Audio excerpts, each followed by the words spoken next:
Hello అండి. ఈరోజు నుంచి మన యూట్యూబ్ ఛానల్లో ట్రావెలింగ్ వ్లాగ్స్ అనేవి పోస్ట్ అవుతాయి. సో ఫస్ట్ ట్రావెలింగ్ వ్లాగ్ వచ్చేసి కాణిపాకం అండి. మేము కాణిపాకం వెళ్ళాలని డిసైడ్ అయ్యాం కాబట్టి ముందు రోజు నైటే వచ్చేసి అక్కడ రూమ్ తీసుకున్నాము. రూమ్ వచ్చేసి కాణిపాకం దగ్గరలో, అంటే కాణిపాకం టెంపుల్ గేట్కి ఎదురు లైన్లోనే తీసుకున్నాం అనమాట. జస్ట్ మనం రూమ్ నుంచి బయటకు వచ్చి చూస్తే మనకి టెంపుల్ కనిపిస్తుంది, వాకబుల్ డిస్టెన్స్. మనకి ఇక్కడ కాణిపాకంలో ఏంటంటే దర్శనాలు 2 రకాలు ఉంటాయండి. ఒకటి వచ్చేసి నిజరూప దర్శనం, ఇంకొకటి వచ్చేసి అలంకరణతో ఉంటుంది. ఫ్రీ దర్శనం కూడా టైమ్ స్లాట్స్ అనేవి డిఫరెంట్గా ఉంటాయి. మీరు ఒకసారి చెక్ చేసుకోండి. అప్పుడు ఏంటంటే మీకు దర్శనానికి వెళ్తాం అనేది ఈజీ అయిపోతుంది.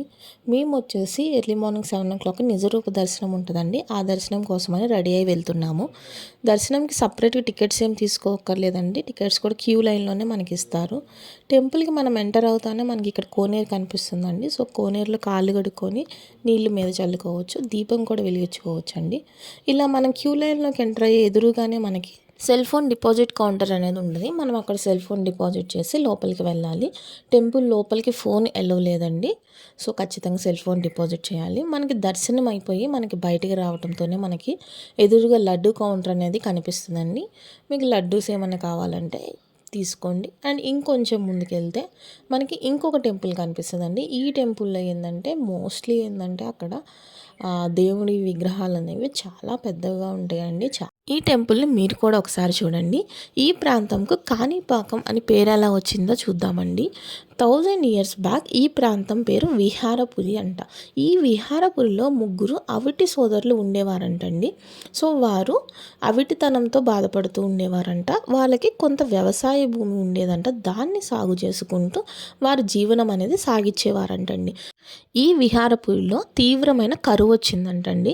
సో కరువు రావటం వల్ల ఈ 3 సోదరులు ఏమనుకున్నారంటే ఒక బావిని తవ్వాలని డిసైడ్ అయ్యారంటండి.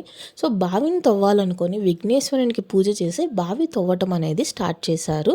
అలా స్టార్ట్ చేయగా మధ్యలో విఘ్నేశ్వరుని రాతి విగ్రహం రూపంలో దర్శనమిచ్చారండి. కానీ వీళ్ళు గుర్తించలేకపోవటం వల్ల మళ్ళీ దాని మీద ఆ పారతో కొట్టగా ఆ విగ్రహం నుంచి బ్లడ్ వచ్చిందండి. సో ఆ రక్తం ఏదైతే వచ్చిందో వీళ్ళని తాకగానే వీళ్ళు నార్మల్ మనుషులుగా అయిపోయారండి. అది చూసిన వాళ్ళందరూ ఇక్కడ ఏదో మహిమ ఉందని చుట్టుపక్కల తవ్వితే ఆ విఘ్నేశ్వరుడు రాతి విగ్రహం రూపంలో దర్శనమిచ్చారండి. అది తెలుసుకున్న ఆ గ్రామ ప్రజలందరూ వచ్చి పూజలు చేసి కొబ్బరికాయలు కొట్టగా ఆ కొబ్బరి నీళ్లు ప్లస్ స్వామివారి నుంచి వచ్చిన రక్తము 2 కలిసి వాళ్ళ భూమి మొత్తం తడిసిందంటండి. వాళ్ళకు ఉన్న వ్యవసాయ భూమి వచ్చేసి 1.25 ఎకరం, అంటే కాణి అనమాట. ప్రవహించటాన్ని పారకం అంటారండి. సో కాణి పారకం అయ్యిందండి. అది వాడుక భాషలో కాణిపాకంగా మారింది.